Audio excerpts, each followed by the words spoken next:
ઓમ નમો નારાયણ. હું અરુણાબેન પી ગોસ્વામી સુરતથી તમારું સ્વાગત કરું છું અરુસ કિચનમાં. તો આજે આપણે બનાવીશું પ્યાઝ બ્રેડ પકોડા. તો એના હારું આપણે જોઈએ પ્યાઝ. તો આ રીતે આપણે ડુંગળીને સુધારવાની. ડુંગળી તો આમ આપણે સ્લાઈસ કરીએ એટલે પછી આમ નોખી કરીએ એટલે બધી આ રીતે નોખી થઈ જાય. તો આને આપણે અસલ ધોઈને સાફ કરીને આ રીતે સુધારી છે એમ. અને 2 લીલા મરચાં લીધા છે આપણે. અને બ્રેડ જોઈએ તો 5 થી 6 આપણે બ્રેડ લીધી છે. મીઠું જોઈએ સ્વાદ પ્રમાણે. અને ચણાનો લોટ લીધો છે આપણે 1/4 કપ જેટલો. અને અડધો કપ જેટલો આપણે લીધો છે ચોખાનો લોટ.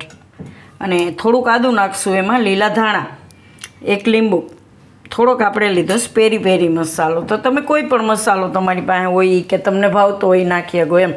તો આ પેરી પેરી મસાલો આપણે ઘરે બનાવ્યો છે ને એની રેસીપી તમને રોઝ કિચનમાં મળી જાય. થોડાક મીઠા સોડા, નોર્મલ બેસિક મસાલા આપણે, ધાણા જીરું, હિંગ ને લાલ મરચું, હળદર, એ બધું. અને તેલ જોઈએ.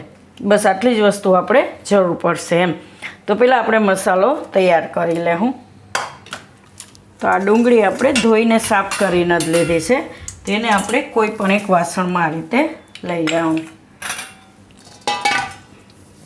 તો આ રીતની સુધારવાની ડુંગળી આપણે. તો લાંબી સ્લાઈસ કરીને આમ હાથથી આ કરી નાખશો ને એટલે બધી છૂટી પડી જાય આ રીતની એમ. તો આવી ડુંગળી આપણે જોઈએ એમ. જો આ રીતની છે ને સુધારેલી, તો એ આ રીતે અલગ પડી જાય એમ બધી ડુંગળી આપણે બધી આમાં લઈ લીધી છે. હવે એમાં આપણે આ મરચાં છે એને આપણે થોડાક ઝીણા આ રીતે કટકી કરીને નાખશું, 2 મરચાંને. તો મરચાં તમે તમારી તીખાસ પ્રમાણે નાખી શકો. આપણે એમાં લાલ મરચું ને મસાલો ને બધું નાખવાનું એટલે મરચાં આપણે મીડિયમ લીધા છે એમ. બહુ તીખા મરચાં નથી લીધા. તો આ રીતે આપણે સુધારી લેવું. તો મરચાં આપણે આ રીતે સુધારી લીધા. હવે આદું છે એને આપણે છીણીને નાખશું. તો આ રીતે છીણી લેવાનું.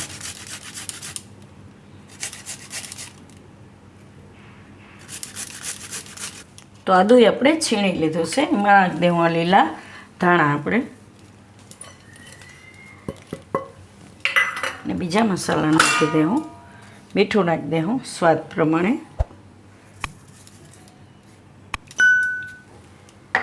અને આપણે આ પેરી પેરી મસાલો લીધો એ નાખી દેવું. થોડુંક ધાણા જીરું નાખશું, થોડીક હળદર નાખશું, થોડીક હિંગ નાખશું, અને થોડુંક લાલ મરચું, થોડુંક કશ્મીરી ને થોડુંક સાદું મરચું, 2 આપણે નાખશું આ રીતે. હવે આમાં નાખી દઉં આપણે ચોખાનો લોટ. અને આ ચણાનો લોટ, બેસન. હવે આ બધું આપણે મિક્સ કરી લેવું.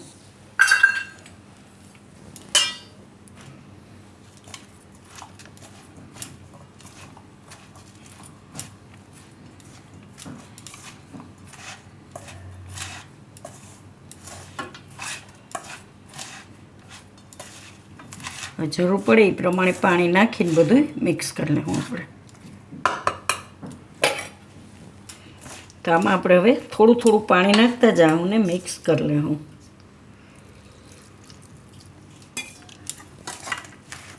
એક હારે ઝાઝું પાણી નહીં નાખવાનું, થોડું થોડું.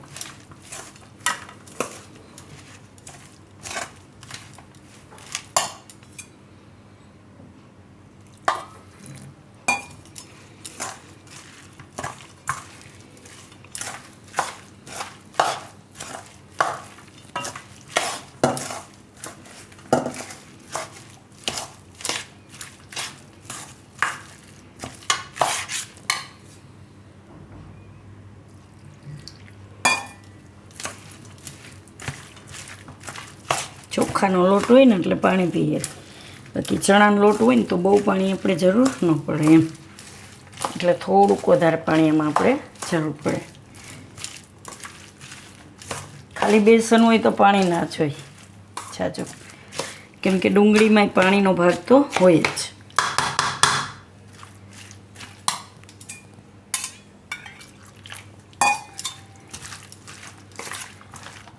બસ આ રીતનું આપણે જો હવે આને થોડીક વાર આપણે સાઈડમાં રહેવા દેવું અને તેલ ગરમ મૂકી દેવું પહેલાં.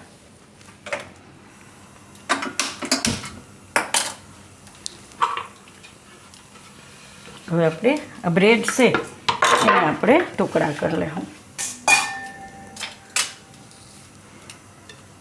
તો આને આપણે આ રીતની કાપી લેવું.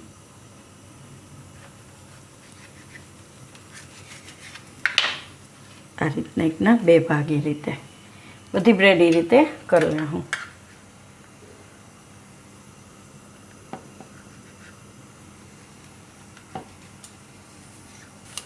તો બ્રેડ આપણે બધી આ રીતે ટુકડા કરી લીધા છે. હવે આપણે આ ડુંગળી છે એમાં નાખી દેવું આપણે થોડાક સોડા અને લીંબુ.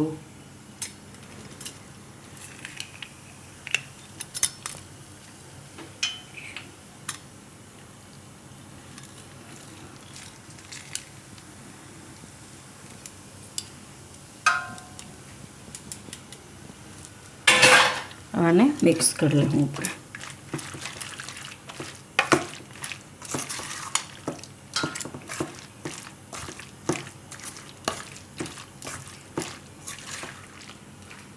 એકવાર તેલ જોઈ લેવું આપણે થોડીક ડુંગળી નાખીને. તો તેલ આપણું ગરમ થઈ ગયું છે. તો હવે આપણે આ બ્રેડ છે એની ઉપર લગાવશું આ ડુંગળીને જે મસાલો તૈયાર કર્યો એ.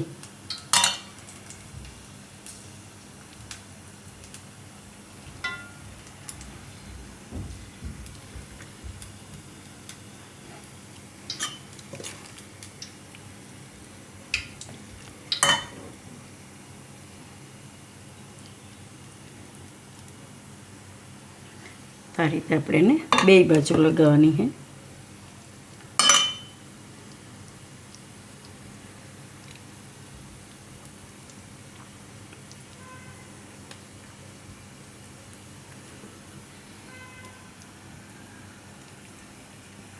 આ રીતનું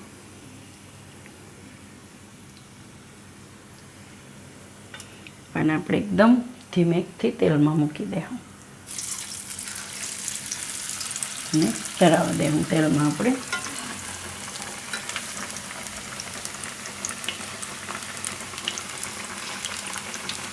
ગેસ થોડોક ધીમો કરી દેવાનો.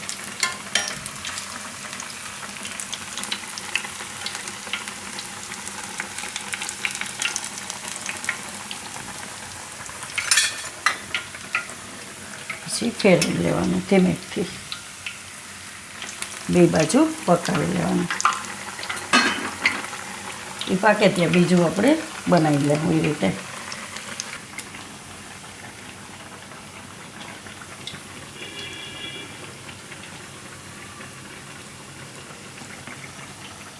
તો આ રીતના તમે 2 પકોડા ખાવ તો ધરાય છે એમ, બ્રેડવાળા મસ્ત લાગશે. બટેટાવાળા તો આપણે બનાવતા જ હોય, પણ આ રીતના આપણે ડુંગળીવાળા બનાવ્યા છે એમ. તો આ રીતનું તરાઈ જાય એટલે કાઢી લેવાનું એને.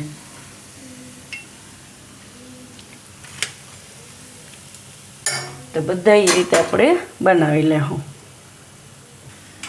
તો આપણે આટલા 6 થી 7 બનાવી લીધા છે આ રીતના. મસ્ત લાગશે વરસાદ આવતી હોય ને ગરમા ગરમ આ રીતના પકોડા ખાવાની એમ. તો તમે એને ખજૂર આંબલીની ચટણી હારે ખાઈ શકો, લીલી ચટણી હોય કે પછી કેચઅપ. તો આપણે એને લીલી ચટણી અને કેચઅપ હારે સર્વ કરશું. મસ્ત લાગશે ખાવામાં.